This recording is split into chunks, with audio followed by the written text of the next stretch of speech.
Hey there, I'm Jennifer Bassman. Welcome to my channel. I research and coach women through burnout recovery. I share burnout and boundary information that helps you move forward in your life. So if you enjoy what you see, definitely click the button to subscribe. I swear to all things good and holy that sometimes I'm speaking into a vortex and my words just get lost in a void. And sometimes I feel like I just have to lose my shit before someone actually listens to me. Yeah, I'm having a moment and you're witnessing it.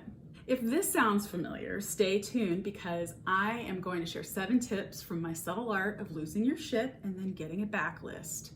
Without identifying the guilty parties, I will give you a replay of what went down. So grab some popcorn.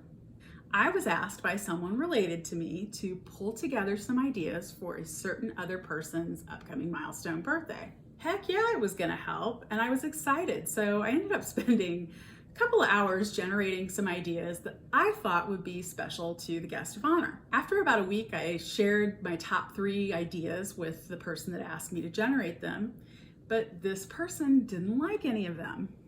So they asked someone else to join in the brainstorming and come up with a few more ideas. The idea that was dubbed the best out of this second batch of ideas was exactly, and I mean exactly, the same as one of the ideas that I had originally pitched. So I did what any other rational person would do. I turned to my husband, I shoved my phone in his face, asking, am I crazy? Am I? Did I miss something? Tell me these 2 ideas are exactly the same. I'm right? Well, his suggestion was to take a deep breath and refer to my subtle art of losing your shit and getting it back list. We all have breaking points. We're human. And some of you may also be like me in the sense that it takes a lot of pushing to get you to blow your top.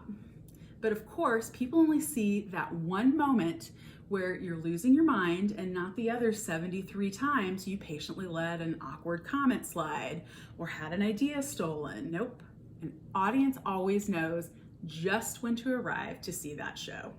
And if you've hung around me for any amount of time, you've heard me say that we cannot control what other people say, think, or do, but we have complete control over our own thoughts, behavior, and actions. So here's my list. Tip number 1.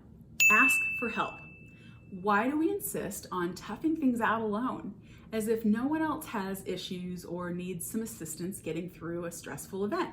We're all human. I have someone I trust on speed dial who will take the secret of my meltdown to their grave, and I have made the same promise in blood in return. Tip number 2, get some air. It's easy to get overwhelmed and forget to breathe.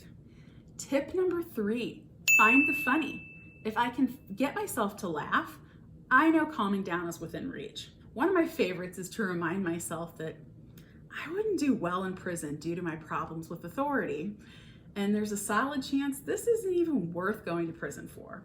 Tip number 4, open my release valve. When I feel like I'm about to explode, I will do one of 2 things to release that stress. I will either write out my thoughts, nearly tearing a hole in the paper, or I will punch a pile of pillows until I can say something nice to someone else. Tip number 5, dig deep to find something positive. When something frustrating or bad happens, it feels next to impossible to find something good to take away from it. I got rear-ended a few years ago. I was frustrated because I was already late to an appointment and nobody likes getting in car accidents. So as I stood in the street waiting for the insurance company to walk me through my report, I stared at my bumper and thought, now someone else is paying to fix the ding from the pole I backed into 6 months ago. Tip number 6, partner up. I don't know anyone on this earth who doesn't need to vent at times. Find your venting partner, someone who knows you. They understand that you don't need a solution, a rational plan, or even someone to tell you it'll be okay. You just need to say what you aren't supposed to be thinking. Tip number 7, treat myself.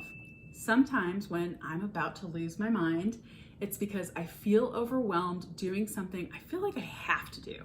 So if I couple this activity with something I enjoy doing, rewarding myself with a glass of wine or a mani-pedi, I can usually muster up the energy to make it through. It is lonely being burned out, and you need people around you that understand what you're feeling to dig yourself out of this hole.